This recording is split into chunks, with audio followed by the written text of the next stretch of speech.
छोटी छोटी बात पर किसी की जान ले लेना एक साधारण सी बात हो गई है। नमस्कार दोस्तों, मैं हूं वीरेंद्र गुप्ता, आप देख रहे हैं सनसनी रिपोर्टर।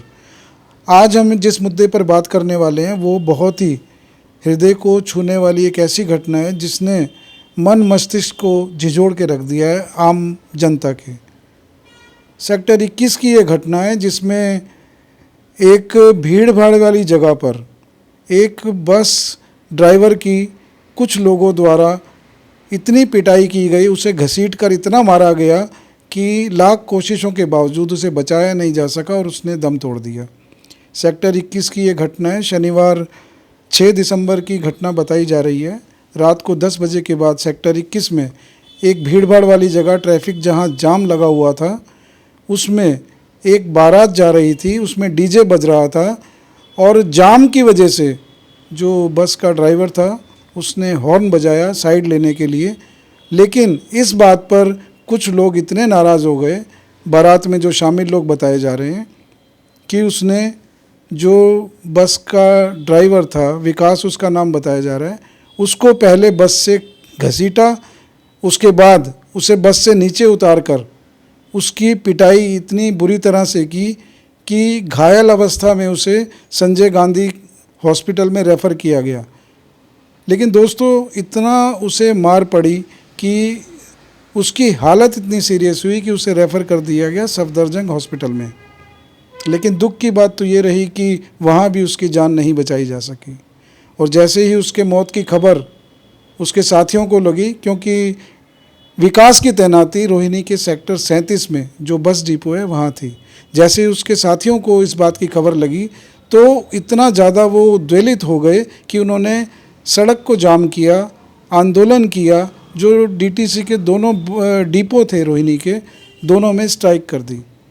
लेकिन सवाल फिर वहीं आता है कि समाज में ऐसा ये चल क्या रहा है कि छोटी छोटी बात पर इतना क्रोधित हो जाना, अपना आपा खो देना और किसी की भी जान ले लेना, ये देखिए एक बहुत साधारण सी बातें हो गई हैं। समाज को इन प्रश्नों का उत्तर देना है। लेकिन दुख की बात तो ये है कि इस तरह के मुद्दे ना तो संसद में उठाए जाते हैं, ना किसी भी स्तर पर उठाए जाते हैं, और ये मुद्दे एक तरह से पब्लिक द्वारा भी गौण कर दिए जाते हैं। अब समाज किस दिशा में जा रहा है, देखो समाज को तय करना है। इस मुद्दों के बारे में ना तो देखिए सरकार को दोषी ठहराया जा सकता है, ना प्रशासन को दोषी ठहराया जा सकता है। ठहराया अगर जा सकता है तो जनता के अपने ईगो को, जनता की अपनी दिखावट को, जनता के अपने गुस्से को। अब आप खुद सोचिए कि विकास का क्या कसूर था। जैसा कि बताया जा रहा है कि जसोरखेड़ी गांव से आने वाला विकास अपने परिवार में इकलौता पुत्र था। इनकी एक बहन भी है और इनके पिता के बारे में बताया जा रहा है कि वो खेती बाड़ी का काम करते हैं। बेहद ही साधारण परिवार से आने वाला विकास समाज की दरिंदगी का शिकार हो गया। अब सवाल तो फिर वही खड़े होते हैं कि समाज में ये चल क्या रहा है। छोटी छोटी बात पर किसी की हत्या कर देना, किसी के साथ असॉल्ट कर देना, किसी की भी बीच सड़क पर कुछ भी कर देना, ये एक साधारण सी बातें हो गई हैं। और दुख का विषय तो ये है कि समाज इसे गंभीरता से ले नहीं रहा है। आपके साथ कुछ भी हो सकता है। आपके साथ आपका कोई पड़ोसी, आपका रिश्तेदार, आपका जानने वाला या अनजान व्यक्ति भी आपके साथ कुछ भी सरे राह दिन दहाड़े कुछ भी कर सकता है। मुद्दा ये नहीं बनता, लेकिन समाज को देखिए सोचना पड़ेगा। अब इस समय जो बताया जा रहा है कि पुलिस ने जो कार्रवाई की, देखिए पुलिस अपना काम करती है, इसमें कोई शक नहीं है, लेकिन वो भी कुछ मुद्दों पर दबाव में काम करती हुई दिखाई देती है, क्योंकि इस कार्रवाई में बताया जा रहा है कि पुलिस ने एक व्यक्ति को गिरफ्तार किया है, 2 लोगों की पहचान भी की है। लेकिन अब बात कहाँ तक जाती है, सोचने की बात तो ये है कि ये मुद्दा कितना बड़ा रूप लेता है, क्योंकि समाज में रोज़ की घटना है। आज विकास के साथ हुआ है, कल को किसी के साथ भी हो सकता है। तो दोस्तों, आपको सोचना ये होगा कि इस तरह की घटनाएं समाज को किस दिशा में लेकर जा रही हैं।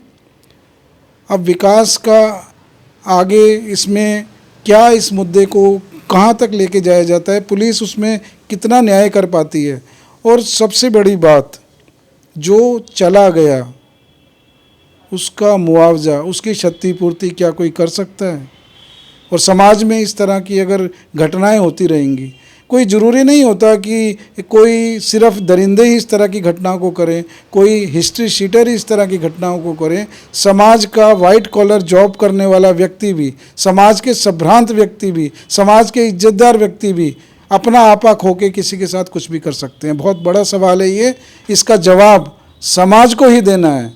हमें उस ड्राइवर का जो वो चला गया उसकी तो भरपाई किसी भी कीमत पे नहीं हो सकती, लेकिन हम ये चाह रहे हैं अब उस ड्राइवर को, उसके जो परिवार में जो आदमी बचे उनको उचित से उचित मुआवजा मिले, जिससे उसके परिवार का पालन पोषण हो सके। उसके परिवार में वो अकेला कमाने वाला था, और जो ये जितने ड्राइवर बचे, कंपनी से ये है कि इन ड्राइवरों की सुरक्षा का और इनका मेडिक्लेम का ये सुविधा दी जाए और इंश्योरेंस की सुविधा दी जाए, और दोषी को कठोर से कठोर सजा का प्रावधान हो। भाई सभी भाइयों का ये कहना है, जैसे एक बार दिल्ली में निर्भया कांड हुआ था, उसको भी 5-6 बंदों ने मिलकर मारा था।